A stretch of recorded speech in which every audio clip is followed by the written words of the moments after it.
vont quand même s'illustrer avec ici la frappe de Molo détournée, ça revient sur Abouma et l'intervention parfaite de Johnny Viviani devant l'attaquant stéphanois. C'était la première occasion de cette rencontre, de ce quart de finale.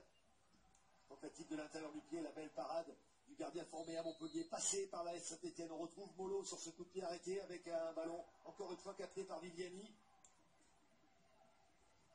Sur cette tête de Benjamin Cornier, Jean-Pierre Papin avec sa maman présent dans les tribunes. La réplique des joueurs de Boulogne avec ici Xavier Mercier qui va pouvoir servir dans la profondeur. Gopé Fenépèche, sortie du pied de Stéphane Ruffier.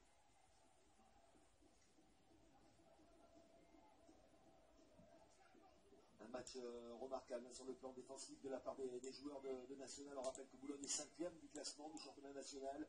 Boulogne en course pour une montée en Ligue 2. Qui va encore s'illustrer ici. Un ballon qui échappe à Georges Gopé Fenépège.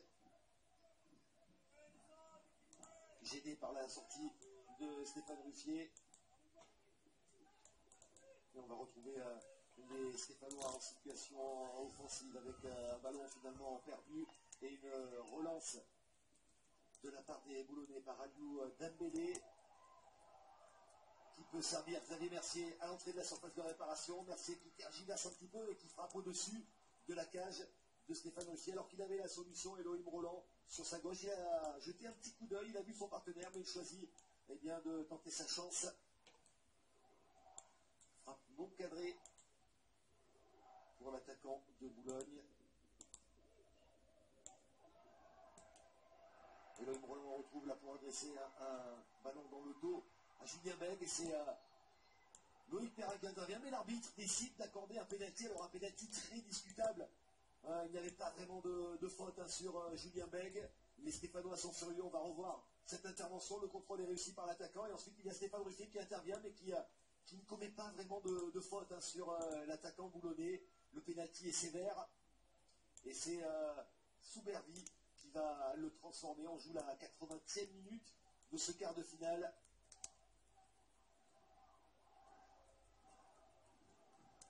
Anthony Soubervi face à Stéphane Ruffier pour donner l'avantage à Boulogne. Il part du bon côté, le gardien stéphanois, mais ça ne suffit pas. Le ballon termine au fond des filets et Boulogne ouvre le score. Il reste 10 minutes à jouer. Boulogne tout près de l'exploit dans ce quart de finale. Mais les Stéphanois vont réagir.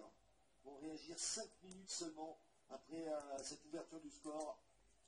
Sur un nouveau coup de pied arrêté de Yoann Molo. Et c'est Benjamin Cornier de la tête au premier poteau qui surprend Johnny Viviani et remet les deux équipes à égalité. Tout est à refaire dans cette rencontre.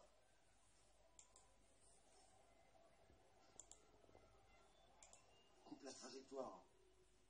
Benjamin Cornier pour inscrire son premier but de la saison avec le maillot vert. Il en a marqué 7 en championnat la saison dernière.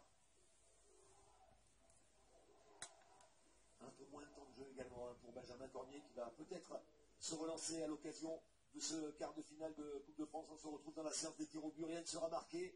Et c'est Xavier Mercier qui échoue devant Stéphane Ruffier, l'arrêt déterminant du gardien stéphanois qui envoie la SSE en demi-finale de Coupe de France pour la première fois depuis 1993 et cette demi-finale disputée contre Nantes. La joie des Stéphanois autour de leur gardien. C'est lui le héros, Stéphane Ruffier, qui offre donc